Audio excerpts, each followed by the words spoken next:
queridos, les saludo en el amor del Señor en esta mañana y quisiera desear que Él esté bendiciéndoles en sus hogares, a sus familias y que todo esté pasando conforme a la voluntad de nuestro Dios. Son tiempos en los cuales estamos de nuevo en cuarentena, pero con el Señor en nuestra vida, hermanos, todo está guiado por su Espíritu Santo. Así es que tenemos que confiar, como siempre lo hacemos, en un Dios poderoso, un Dios que lleva todas las cosas para nuestro bien. Él apareja nuestro camino. Él es quien nos guía y quien nos conforta, quien nos protege, nuestro Dios, Jehová de los ejércitos. Ahora quisiera invitarles, hermanos queridos, a tener una lectura de la palabra del Señor, la cual la vamos a encontrar en el libro de Salmos, el Salmo 111. Vamos a leer 4 versículos solamente y leo en el nombre del Señor. Alabaré a Jehová con todo el corazón, en la compañía y congregación de los rectos.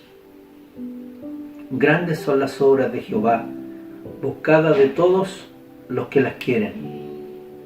Gloria y hermosura es su obra, y su justicia permanece para siempre. Ha hecho memorables sus maravillas. Clemente y misericordioso es Jehová. Gloria a Dios. El Señor añada bendición a nuestras vidas por intermedio de su palabra. Sus misericordias son maravillosas, hermanos, y Él hace grandes maravillas aquí en la tierra. A Él pertenece toda la honra, toda la gloria y todo el honor. Y nosotros, hermanos, para alabarle y también, gracias a su misericordia, para recibir sus bendiciones. Ahora les quisiera invitar a tener un momento de oración para dar gracias por su palabra y también para que Él nos acompañe en el resto de este culto, en el cual vamos a alabar y por supuesto a escuchar la palabra del Señor y su voluntad para nuestras vidas. Oremos. Nuestro amado Señor, en esta hora te alabamos, bendecimos tu nombre, Señor, y en el nombre de Cristo Jesús queremos que tú seas en nuestras vidas. Quédate en medio nuestro, Señor, en este culto, hermoseando todo. Bendice las alabanzas y también háblanos en nuestros corazones. Gracias, Señor, por cada uno de mis hermanos. Bendícenos en esta hora, necesitamos de ti. En el nombre de Cristo Jesús. Amén. Queridos hermanos, que el Señor les bendiga ricamente.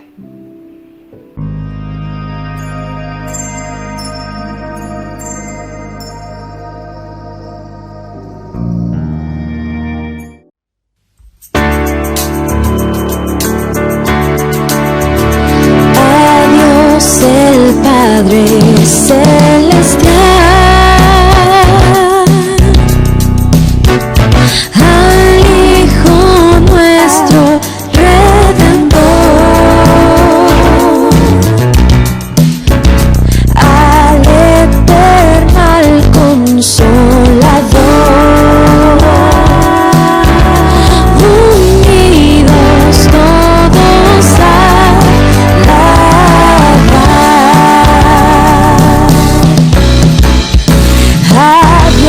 el Padre celestial, al Hijo nuestro Redentor, al Eterno, al Consolador, unidos todos a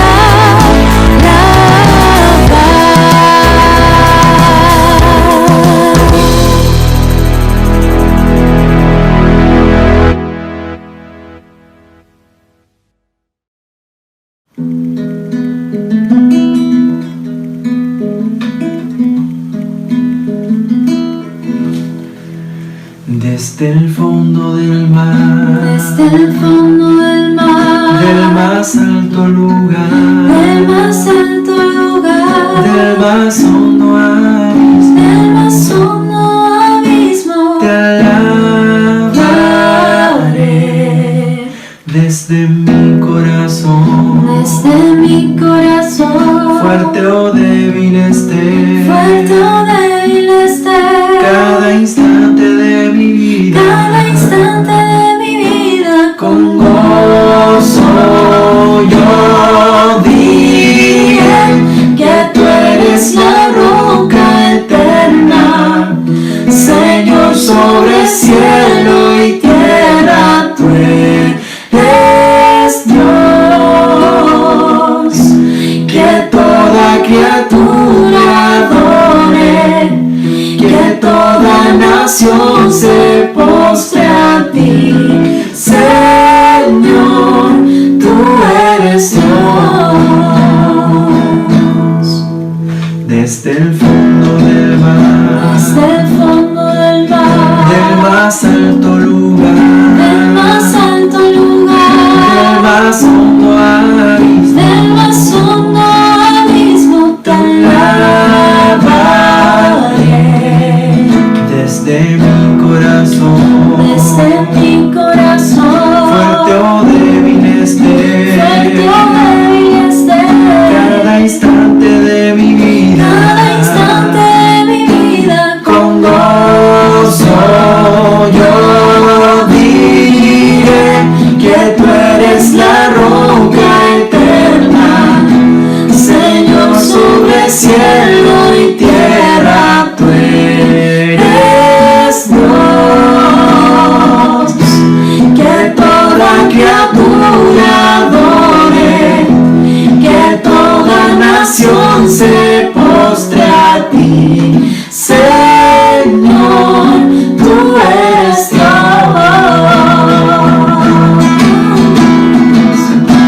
Que tú eres la roca eterna, Señor sobre cielo y tierra, tú eres Dios.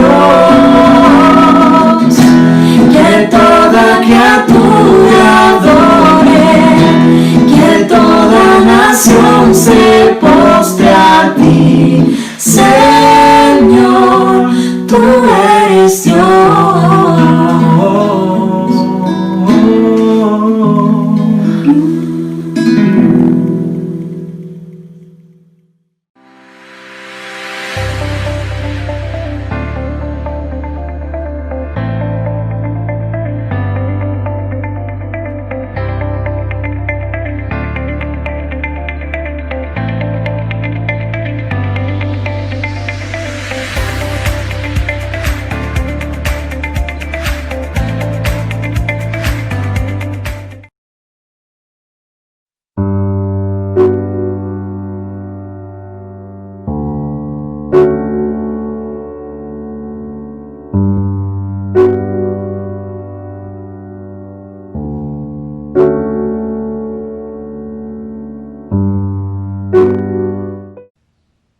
Amada Iglesia, es una hermosa bendición el poder estar nuevamente junto a ustedes, llegando a sus hogares con la palabra del Señor.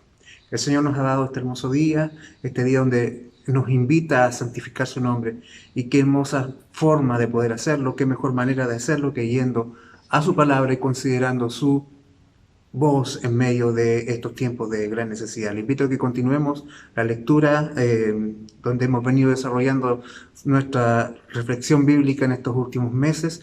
En la epístola de Pablo a los Colosenses vamos a leer la continuación de lo que estábamos leyendo la semana pasada, Colosenses capítulo 4 del verso 12 al 14, que dice así: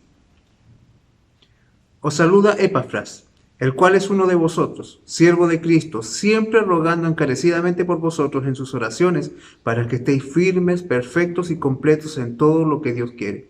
Porque de él doy testimonio, de que tiene gran solicitud por vosotros y por los que están en la Odisea y los que están en Hierápolis. Os saluda Lucas, el médico amado, y Demas. Le invito a que tengamos un momento de oración. Señor, vamos ante tu presencia en el nombre de Jesús. Y agradecemos este día que nos das, donde nos permites acercarnos ante tu palabra. Cuánto la necesitamos, Señor, cuánto requerimos de que tú nos hables. Hoy, mi Señor, venimos delante de ti en humildad, con corazones dispuestos y quizás batallando contra nuestra misma disposición o nuestra falta de disposición, luchando contra, Señor, un ánimo muchas veces muy imperfecto, pero tú nos atraes en tu gracia y nos hablas en tu amor. Permítenos que nuestro corazón responda, mi Dios bendito, que podamos acercarnos a ti con total disposición. Te lo pedimos en el nombre de Jesús. Amén. El sermón que hoy día vamos a tener básicamente es la continuación del sermón de la semana pasada, donde pudimos comenzar a apreciar el entrañable amor que Pablo tiene por aquellos colaboradores que están junto a él en el avance del reino y particularmente en medio de sus prisiones en Roma. Él demuestra cuán profunda admiración, cuán grande gratitud tiene por estos casi desconocidos hombres que le están acompañando allí junto a él, que están junto a él en tiempos difíciles, en tiempos complicados, que son sus compañeros de ministerio. Él comenzó identificando a quienes tendrán primero la responsabilidad de llevar la carta y explicarla a los hermanos de Colosas. Hombres de reconocida fidelidad, hombres que están junto a él y a quienes él reconoce como consiervos en el Señor, como amado hermano fiel. Estamos hablando de Tíquico y de Onésimo, hombres que van a tener que recorrer desde Roma hasta Colosas grandes distancias para llevar la palabra del Señor, para llevar la carta a los hermanos. Y luego él también nos menciona a algunos varones que están junto a él en la cárcel y que envían saludos a la iglesia. Y la semana pasada alcanzamos a ver a 3 hombres que todos provenían de un contexto judío y que quizás eran los únicos judíos que estaban con Pablo en esos momentos. Allí estaban ellos acompañándole, siendo de consuelo, y podíamos apreciar cuán grande consideración tiene Dios para con sus siervos. Hermanos, qué importante es recordar el tesoro que Dios ha provisto para nosotros de manera inconmensurable, de manera que es muy difícil de medir muchas veces. Y que a toda su obra de gracia, Él añade la vida de nuestros hermanos que vienen a ser esa provisión de Dios para nuestros tiempos de angustia, que vienen a ser, hermanos, esa palabra de aliento, esos medios de aliento para cada uno de nosotros, porque muchas veces nos sentimos tan solos, pero no dimensionamos el tesoro que Dios ha puesto a nuestro alrededor a través de nuestros hermanos. Pero también la mención de estos nombres a nosotros nos debiera animar, nos debiera alentar, porque quizás es cierto, cada uno de nosotros se siente como una pequeña partícula de polvo en medio del universo, que sentimos que tenemos vidas tan trascendentes, que quizás no tenemos mayor importancia, hermanos, pero Dios nos ha demostrado con estos hombres de que podemos llegar a ser un instrumento de Dios en el momento apropiado, con las palabras apropiadas, inclusive para llevarle palabras de aliento a un ministro del Evangelio como lo era Pablo. Estos hombres fueron en medio de Dios para consolar el corazón de Pablo en esos tiempos difíciles. Hermanos, podemos ser también nosotros aquellos que podamos recordar el Evangelio, los grandes predicadores del Evangelio. Hubo un tiempo en que hubo una frase que estuvo muy de moda que decía: ¿quién ministra al ministro? Queriendo decir con esto que hay hombres que están en una esfera tan alta, tan inalcanzable, donde realmente nadie les puede asistir, donde nadie puede llegar a estar donde él y poder darle una palabra de aliento. La verdad, hermano, yo no sé si en la historia del Evangelio ha habido un ministro más prominente que Pablo. Pero aún así, Pablo, siendo todo lo que era y con todo el testimonio y con todo el impacto que él provocó con su vida, él fue consolado por hombres comunes y corrientes, por hombres tan sencillos que sin duda, hermanos, han sido para él la provisión de Dios. No llegaron ángeles donde Pablo a confortar su corazón, solo estaban estos hombres. Y ellos fueron, hermanos, hombres sencillos, sin ministerios prominentes, los instrumentos en la mano de Dios para llevar el consuelo a este gran siervo del Señor. Hermanos, no creas que el Señor no te tiene en cuenta. No pienses de que tu vida es intrascendente. No creas, hermanos, de que no tienes un propósito, que para ti no hay un plan de parte de Dios, hermanos. A Él le ha placido tomar hombres comunes para escribir lecciones extraordinarias que nos animen a creer que la fidelidad, el amor, el sacrificio, la lealtad nunca serán pasados por alto en el reino de los cielos, que para Dios no existen hijos anónimos. Hoy volvemos al texto para repasar ahora el equipo de apoyo de Pablo conformado por 3 hombres gentiles. La semana pasada vimos a 3 hombres judíos. Aquí ahora vamos a revisar a 3 hombres que no pertenecen al mundo judío: Epafras, Lucas y Demas. Y de ellos aprenderemos también grandes lecciones de fidelidad de entrega, de sacrificio, de renuncia. Pero también tendremos frente a nosotros una seria advertencia que no debemos pasar por alto. En los caminos del Evangelio, querida iglesia, muchas veces nosotros debemos enfrentar tristes realidades. Así como existen grandes ejemplos de fidelidad, también existen grandes fraudes dentro de la vida cristiana, dentro de las comunidades creyentes. Hay hombres que parecen fieles, hay hombres que parecen ser parte del cuerpo, pero que en realidad nunca han dejado de amar al mundo. Hoy nuestro recorrido por esta porción de la carta termina con una severa advertencia para todos aquellos que creen que pueden vivir para Cristo sin renunciar al mundo. Para aquellos que pueden seguir a Cristo sin tomarse de la cruz firmemente. El Señor nos ayude. El Señor nos ayude a comprender y a disponer nuestros corazones a la palabra de Dios y a analizarnos a la luz de sus verdades eternas. Lo primero que Pablo destaca aquí es a un hombre, un siervo de Dios muy especial para la iglesia y para Pablo. De los saludos que Pablo envía, hay una mención especial hacia Epafras. Y quizás la mención acerca de él. De todos los demás decía que eran consiervos, hermanos fieles, que eran hombres buenos. De Epafras, Pablo se toma un tiempo para hablar acerca de él y describirlo. Y leemos los versos 2 y 13. Si fija usted, 2 versos de los que hemos leído esta mañana están exclusivamente enfocados en la vida de este varón. Y dice así: os saluda Epafras, el cual es uno de vosotros, siervo de Cristo, siempre rogando encarecidamente por vosotros en sus oraciones, para que estéis firmes, perfectos y completos en todo lo que Dios quiere. Porque de él doy testimonio de que tiene gran solicitud por vosotros y por los que están en la Odisea y los que están en Hierápolis. Este compañero de prisiones de Pablo era el pastor y posiblemente el fundador de la iglesia en Colosas, en la Odisea y en Hierápolis. Todas las comunidades cristianas que estaban allí en la ribera del río Lico. Si usted se recuerda, lo mencionamos esto al principio de nuestra exposición de la carta a los Colosenses. Este varón había viajado hasta Roma. Había salido de su comunidad, de su casa, de su congregación para llevar a Pablo un informe acerca de la iglesia y del peligro que estaban corriendo por causa de las herejías de los falsos maestros que estaban infiltrando a la iglesia. Es identificado por Pablo como un siervo de Jesucristo. Esto es muy particular porque este concepto Pablo específicamente lo usa con respecto a su persona. Y eventualmente, ocasionalmente lo usó para referirse a Timoteo, y aquí específicamente lo está usando para referirse a Epafras. Pablo solo emplea esta frase porque tiene un testimonio evidente, porque él tiene a su alcance la historia real de un hombre verdadero que se destaca por encima de los demás en su entrega, en su amor al Señor, en su amor por la iglesia del Señor, por su espíritu servicial y por su devoción por sus hermanos. Ser un siervo implica varias cosas importantes.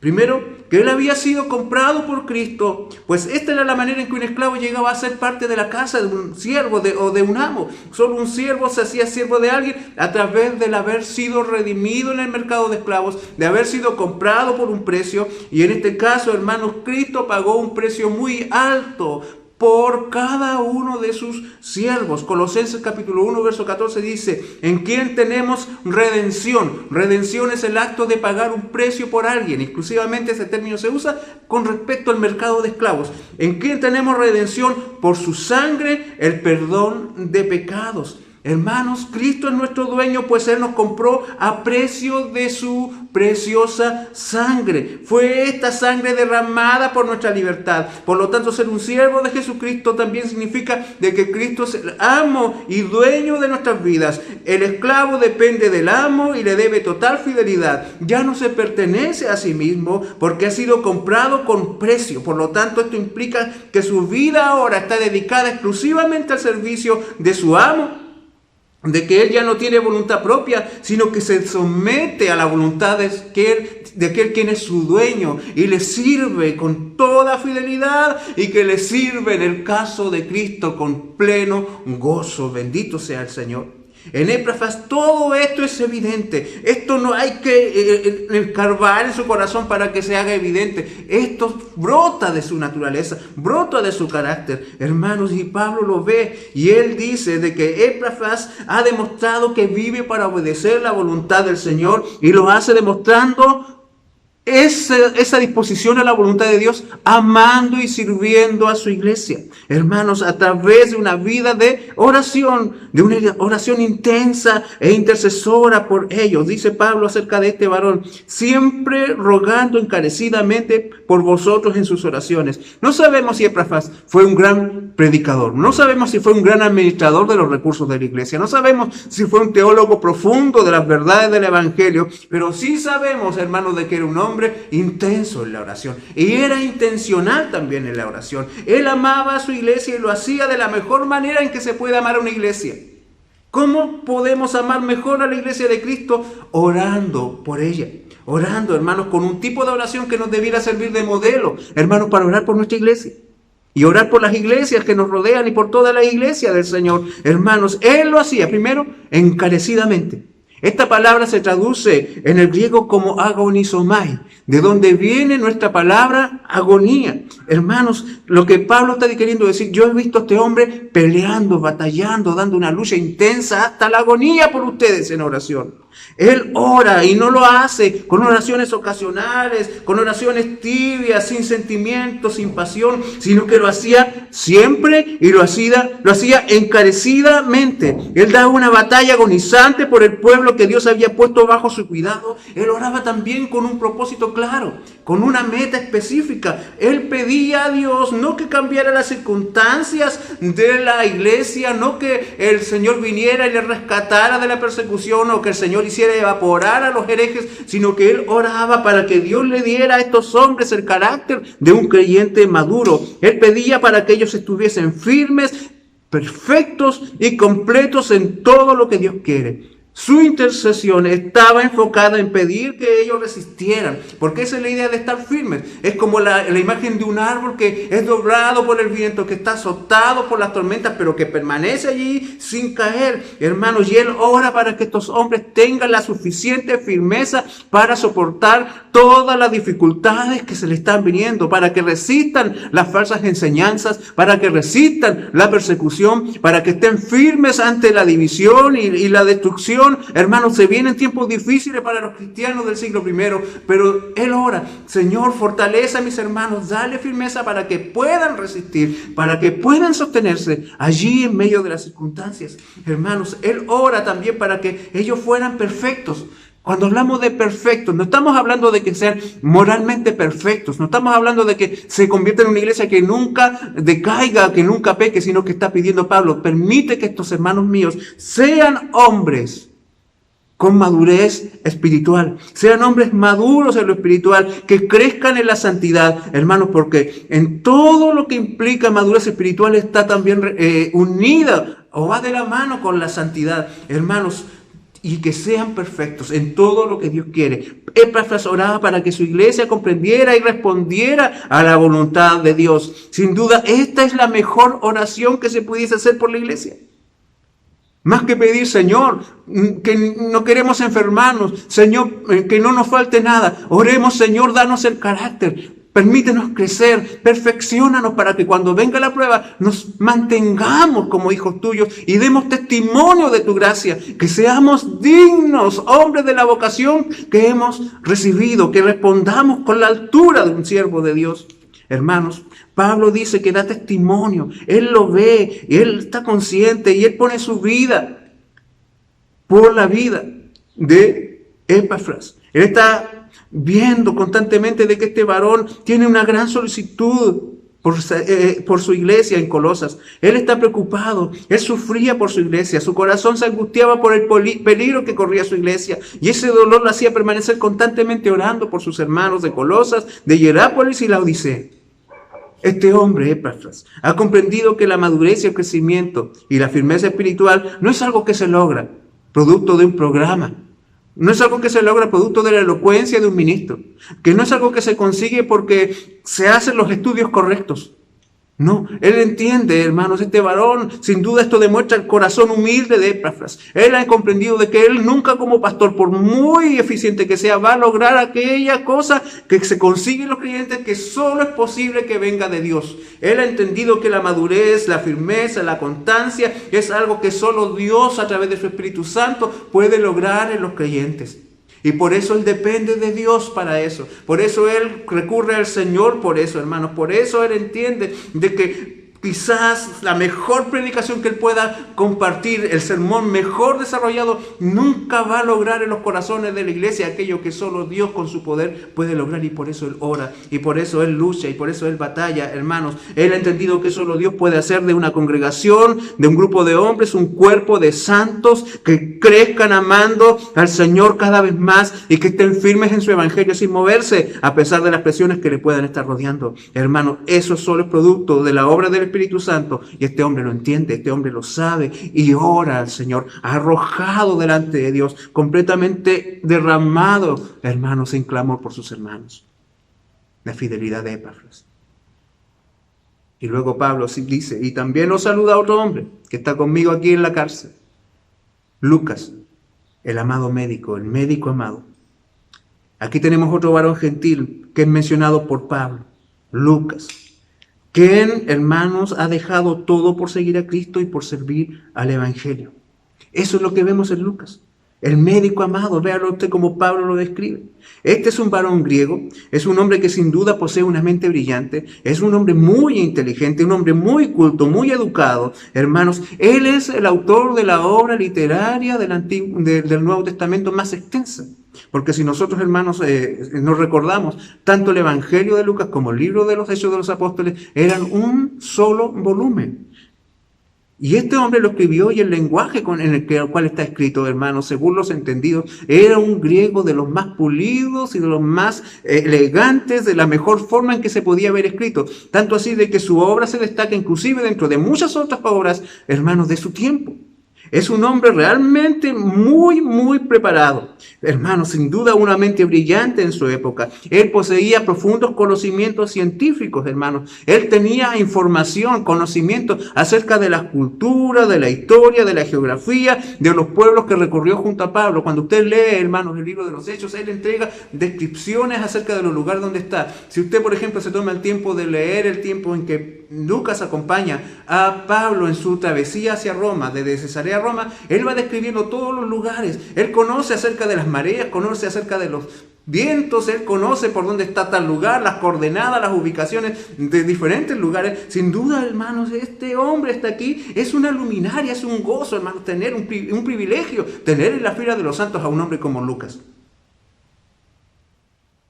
Es un hombre que se unió a Pablo en su segundo viaje misionero y que nunca se separó de él. Él lo acompañó, hermanos, en cada viaje. Este hombre lo dejó todo por ser un misionero. En aquel momento, hermanos, en este instante él está acompañando a Pablo en Roma. De hecho, hermanos, Pablo menciona de que ya a finales de su vida, cuando Pablo está casi a punto de ser ejecutado, hermanos, Lucas se convierte en el único que está junto a él. Es en sí el compañero más fiel de Pablo, y sin duda la relación entre ambos es muy estrecha, es muy afectiva. Y hermanos, sabemos de que él está allí. 2 Timoteo capítulo 4:11 dice Pablo, solo Lucas está conmigo. Fue un científico, hermanos, que podía haber obtenido mucha riqueza de su profesión, pero dedicó su vida y profesión en servir a la iglesia como misionero. Renunció a las riquezas del mundo por ganar las riquezas de Cristo. Era un hombre, hermano, que a pesar de ser muy superior intelectual y cultural y socialmente a muchos de los que formaban la iglesia, hermanos, él era alguien asequible, era alguien que se podía amar. Hermano, él no andaba arrinconando con su conocimiento y con su formación a los humildes, no los ponía por allá y no les decía, ustedes no se me acerquen porque son unos ignorantes. No, él era alguien que era amado, se le podía amar. Hermano, no era un petulante, él tenía un corazón abierto para sus hermanos. Tanto así que Pablo lo describe de esta manera. Hermano, ¿qué forma de describir a alguien? El médico. Todos dirían, oh, wow, una eminencia. Pero el médico amado, un hombre humilde, un hombre cercano, un hombre, hermanos, a quien se le puede amar. Este hombre lo consideró todo lo que tenía. Este hombre vio todo lo que había a su disposición y consideró todo lo que le significaba seguir al Señor. Y prefirió abandonarlo todo por servir a nuestro Salvador. Y de su obra nos hemos beneficiado todos hasta este tiempo. Este hombre comprendió que la entrega al Señor es radical, es total, es completa. El médico amado Lucas, un ejemplo de entrega. Y la lista termina, hermanos, con un nombre que es incluido aquí como uno de aquellos que son parte del equipo de Pablo y que consuelan el corazón del apóstol allí en su cárcel. Está junto con todos estos hombres, con todos estos grandes hombres. Y sin duda, hermanos, da la impresión que si va a estar aquí es porque es igual a los demás, es porque está al mismo nivel de los otros. Y de hecho Pablo, hermano, lo recomienda también allá en Filemón, lo reconoce como un colaborador suyo, como un hombre que está a su lado acompañándole en todo momento. Pero luego, hermanos, encontramos la última mención de Demas en la Biblia, en 2 Timoteo 4:10, en una declaración que es triste, una declaración que es trágica. Pablo con tristeza le dice, escribiendo a Timoteo, Demas me ha desamparado, amando este mundo, y se ha ido a Tesalónica. Lucas quedó con Pablo al final, en este mismo momento, queda con Pablo, pero Demas decide abandonarlo. Este hombre vino a ser causa de una gran tristeza para el apóstol, vino a ser la razón de un gran desengaño para este siervo de Dios, y sin duda añadió dolor al sufrimiento que ya este hombre experimentaba. Se dice, hermanos, que Demas es para Pablo lo que Judas fue para Cristo. Ambos aparecen en la Escritura. Ambos son mencionados y contados dentro de aquellos hombres que estaban junto a grandes, a los mejores, que servían y acompañaban a los mejores hombres de Dios. Imagínense, Judas al lado de Jesús.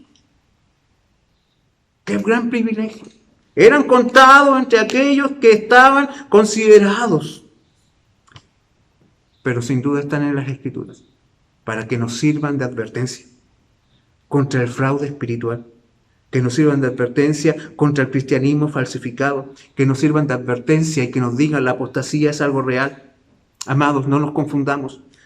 Ya sabemos y lo mantenemos de que la salvación no se puede perder, de que todo aquel que realmente ha sido salvado nunca caerá de la gracia del Señor, porque el Señor nunca le dejará caer. En eso no hay duda y eso lo sostendremos hasta el final, porque es el Evangelio del Señor. Pero hermanos, debemos tener en cuenta que la vida cristiana verdadera es validada a través de una evidencia, y esta es la perseverancia. El mantenerse en el camino es la evidencia de verdadera salvación. Solo los verdaderos salvados permanecen hasta el final junto al Señor. Hermanos, lo que importa es cómo terminamos la carrera. Podemos comenzarla de maneras muy diferentes, pero lo que realmente importa, lo que realmente trasciende es cómo terminamos. ¿Qué contraste hay entre las historias de esta lista de varones? Porque tenemos aquí también, la semana pasada lo mencionamos, a Juan Marcos, un hombre que no fue constante, un hombre que fracasó, un hombre, hermanos, que por muchas razones abandonó el ministerio, pero que al final de su vida fue restaurado. Y cuando Pablo menciona a Timoteo de que Demas le abandonó, le dice inmediatamente, y trae a Marcos. ¿Se da cuenta? Dos grandes ejemplos. Uno que empieza mal y termina bien, y otro que empieza bien y termina mal. ¿Qué contraste tenemos entre Demas y Marcos? Hermanos, ¿qué contraste tenemos entre Demas y Lucas? Lucas abandonó todo por amor a Cristo y Demas despreció a Cristo por amor al mundo. Lucas fue un hombre que fue traído a la gloria de Cristo. Todo a su alrededor perdió valor. El mundo griego donde vivía era deslumbrante. Toda la cultura, todo el conocimiento, toda la riqueza, toda la información, toda la fama, todo el honor, Lucas lo tuvo por basura y amó más a Cristo que cualquier cosa de esta tierra. Pero además nunca sacó al mundo de su corazón, aún siendo parte de la iglesia, aún haciendo cosas en la iglesia, aún siendo importante en la iglesia. Hermanos, él nunca dejó de amar al mundo. Estuvo acompañando a Pablo en la cárcel, pero hermanos, en lo oculto, en su interior, allí en lo profundo de su vida, hermanos, el mundo siempre estuvo ocupando un lugar importante. Nunca dejó de coquetear con el sistema filosófico, que eso significa el mundo. El sistema, la forma de vida, el estilo de vida, las ideas, las filosofías que son enemigas del Evangelio. Amados, esta es una seria advertencia que nos debe mover a analizar nuestras vidas. Que Demas haya sido mencionado aquí. Y ahora, al conocer la historia completa, hermano, esto debiese a nosotros repasarnos. Debiera llevarnos a escudriñar nuestros corazones, hermanos, porque debiésemos estarnos preguntando constantemente, ¿qué es lo que más amo? ¿Estoy siendo verdaderamente fiel? ¿Estoy siendo constante? ¿Soy firme? ¿Estoy completo en Cristo? ¿Estoy satisfecho en Él? ¿O cada cierto tiempo nuestro corazón se siente tentado a cruzar miraditas con el mundo? ¿Acaso la filosofía de este mundo comparten espacio en nuestro corazón? ¿Acaso las ideologías anticristianas siguen liderando mis ideas, guiando mis pensamientos? Ya lo dijimos una vez, hay ideologías de este mundo que no pueden estar en un creyente, que no pueden estar ocupando el mismo lugar dentro de un corazón donde está el Evangelio. O está el Evangelio o está la ideología. No son compatibles ambos. Hermanos, preguntémonos si nos aburre Cristo, si no nos satisface su palabra. Hermanos, si quizás necesito cada cierto tiempo ir a oxigenarme al mundo para poder respirar un poco de aire, para luego volver y mantener el papel que estoy desempeñando dentro de la iglesia, para mantener la actuación que estoy allí desempeñando. Hermanos, ¿acaso no sabemos que el adulterio en el corazón es adulterio al fin? ¿Acaso, hermanos, se nos olvida, no tenemos presente o debiésemos recordarnos constantemente que la amistad con el mundo es enemistad con Dios? Cuidémonos, tengamos cuidado de nuestros corazones. Hermanos, guardemos nuestro corazón. Primera de Juan capítulo 2, verso 19 dice, salieron de nosotros, pero no eran de nosotros, porque si hubieran sido de nosotros, habrían permanecido con nosotros. Pero salieron para que se manifestase que no todos son de nosotros. Demas amaba al mundo. El mundo es dueño de su corazón. El amor al mundo dirige sus pasos y ordena sus prioridades. Era difícil verlo en Demas. Está siendo elogiado aquí. Está siendo considerado como aquellos que traen consuelo al corazón del apóstol. Y hasta donde Pablo sabe, es un hombre bueno. Es un hombre que se ve bien. Hermanos, es parte del equipo de confianza del siervo de Dios. Qué buena interpretación estaba haciendo Demas. Muy buen actor. Muy bien estaba haciendo el papel de cristiano. Pero amaba al mundo y en algún momento ya le resultaría insoportable, hermanos, aparentar algo que no era. Y volvería a donde siempre perteneció. Y se iría de la comunidad de la iglesia. Hermanos, porque es imposible permanecer en un ambiente donde no podemos vivir. ¿Qué pez puede vivir fuera del agua? ¿Qué incrédulo puede permanecer para siempre en la iglesia?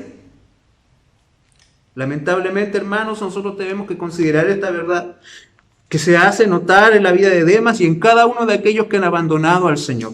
Lamentablemente, hermanos, pueden buscar la excusa que sea, pueden echarle la culpa a quien quieran, pueden señalar personas al interior de la iglesia, culpar de una y otra cosa a los creyentes, hermanos, pero la verdad final es que delante de Dios no pueden negar de que nunca le amaron, de que nunca su corazón estuvo entregado completamente al Señor, nunca apartaron su corazón, ni dejaron de amar al mundo, simplemente volvieron a donde siempre pertenecieron. Hermanos, los apóstatas no son cristianos que pierden la salvación. Los apóstatas son mundanos sentados en la iglesia que en algún momento se les cae la máscara. Iglesia, guardemos el corazón. Ocupémonos en nuestra salvación con temor y temblor. Desempolvemos nuestro concepto de fidelidad. Hasta aquí los hombres han sido reconocidos delante de Dios, no por su elocuencia, no por sus capacidades, no por su inteligencia, no por la extensión de sus ministerios, hermanos, no por la fama y por los aplausos de los seguidores que tenían. Los hombres hasta este momento han sido reconocidos entre aquellos que son fieles y los que no, porque lo que pesa finalmente, hermanos, es si somos fieles, más que si somos muy elocuentes. Amados hermanos, estos hombres nos recuerdan que la vida cristiana no es fácil. Hermanos, de que habrá momentos en que realmente estaremos en encrucijadas difíciles que revelarán la realidad de nuestra fe y de nuestro amor y de nuestra entrega al Señor. Epafras fue un hombre que amaba realmente a su iglesia y trabajó arduamente por ella, y cuando vio aparecer los defectos y debilidades en ella, no se quedó quejándose, no se quedó criticando, no se alejó para desde la distancia apuntar y señalar a sus hermanos débiles, sino que él fue delante de la presencia del Señor. Hermanos, él no fue a tener conversaciones ácidas, a decir, Pablo, sabes que la iglesia me tiene hasta aquí. No, él fue delante del Señor, hermanos, y se rindió a Dios y fue constante y agonizante en la oración. Lucas abandonó todo por servir a Cristo. Cada uno tomó la cruz, se puso tras Cristo y soportaron el oprobio. Hermanos amados, la lección extraordinaria que nos aportan estos hombres comunes es que la fidelidad es algo que trasciende, de que la fidelidad importa, hermanos, que en el reino de los cielos pesa la fidelidad. Es importante, hermano, es crucial permanecer fieles al Señor, mantenernos en el Evangelio, hermanos.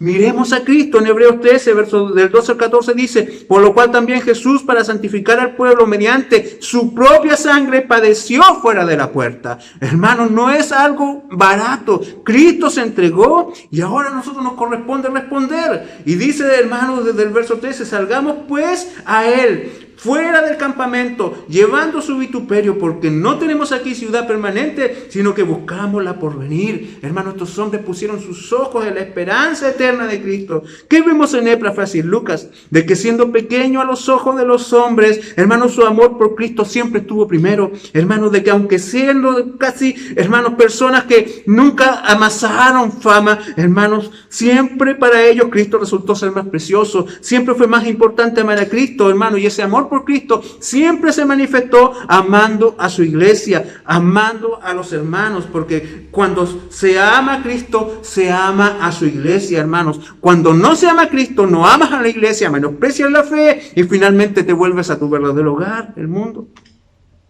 Amados, no estaremos libres de momentos de dificultad, donde nuestro carácter sea puesto a prueba.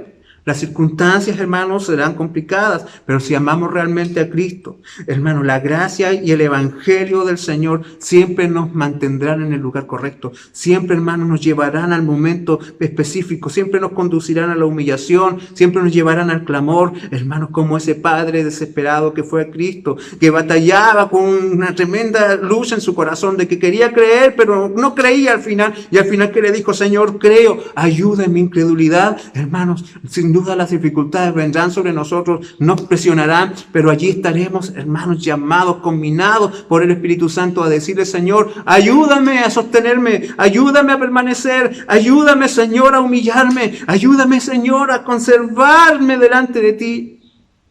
Luchemos en oración para que Cristo ordene nuestros pasos. Pidamos al Señor que llene nuestro corazón y que su amor nos guíe, aunque sea costoso. Hermanos, debemos permanecer en fidelidad a nuestro Señor. Consideremos, hermanos, estas lecciones. Consideremos, hermanos, esta advertencia. Sin duda, estamos viviendo tiempos donde nuestra fe está siendo sometida a una prueba constante, a una presión constante. Hermanos, no sabemos cuántos van a volver a la iglesia cuando se vuelvan a abrir los templos. No sabemos, hermanos, cuántos han permanecido en la fe durante todo este tiempo. No sabemos, yo no sé, mi corazón ha pasado por tiempos muy difíciles de batalla, de lucha, hermanos, por mis propias incapacidades, y me he sentido delante de Dios muchas veces sobrepasado. Y sé que no soy el único. Pero hermanos, Cristo mantendrá a su pueblo firme y lo quebrantará si es necesario y lo humillará si es necesario, pero lo mantendrá. Porque, hermanos, Dios nos quiere fieles. Humillémonos delante del Señor. Reconozcamos que somos débiles. Dios nos dé fortaleza. Dios nos sostenga. Que su gracia, hermanos, sea derramada abundantemente en nuestras vidas. Que su poder sea manifestado gloriosamente en nuestros corazones. Vayamos a la oración. Señor, venimos delante de ti, agradeciendo tu infinita misericordia y gracia. Mi Dios, miramos estos nombres y vemos, Señor, de que aquella batalla que estábamos dando, esa lucha, mi Dios, muchas veces no era la real, la importante. Mi Señor, el ser más elocuente, el estar, Señor, más capacitado o tener las mejores palabras. Lo que tú siempre has demandado de nosotros es fidelidad. Es, Señor amado, amarte más a ti que cualquier otra cosa de este mundo. Es permanecer a tu lado, mi Dios, y tener por basura lo que nos rodea por tenerte por precioso a ti. Ayúdanos, Señor, que tu Espíritu Santo siempre trabaje en nuestro corazón para que nunca, Señor, nunca pase por nuestra mente el alejarnos, el volver, Señor, al mundo de donde nos rescataste, sino que mantengamos nuestra vida firmes en integridad para ti. Fortalece a tu iglesia en estos tiempos de prueba. Fortalece a tu pueblo, mi Señor. Sé que los que son verdadera iglesia, mi Dios, nunca se moverán. Y tú lo vas a demostrar, mi Señor, a través de esta prueba. Bendícenos, te lo pedimos, Padre. En el nombre de Jesús. Amén. Amén. Que el Dios de gracia y paz, amada iglesia, les bendiga a cada uno de ustedes. Un abrazo y el Señor nos siga sosteniendo en estos tiempos.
de Cristo en la cruz, enorme la culpa se ve por su luz. Al mundo el vino nos iluminó y por nuestras culpas el justo murió. Alabad, alabad, alabad al gran Rey. Adorad, adorad, adoradle su Rey. Es nuestro escudo, baluarte y sostén, el omnipotente por siglos. Amén.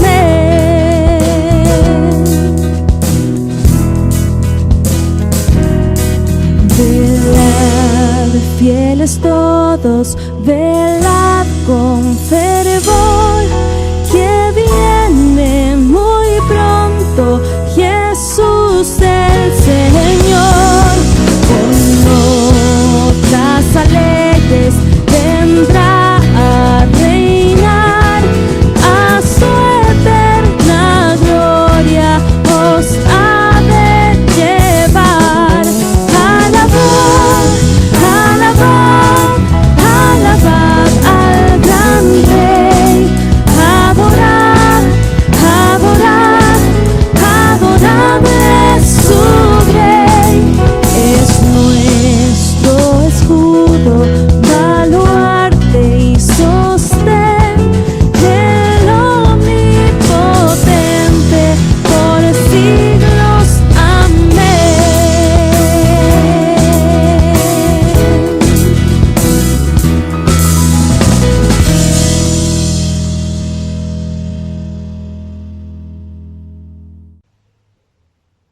Ha sido una bendición, hermanos, el poder haber estado juntos nuevamente en esta mañana.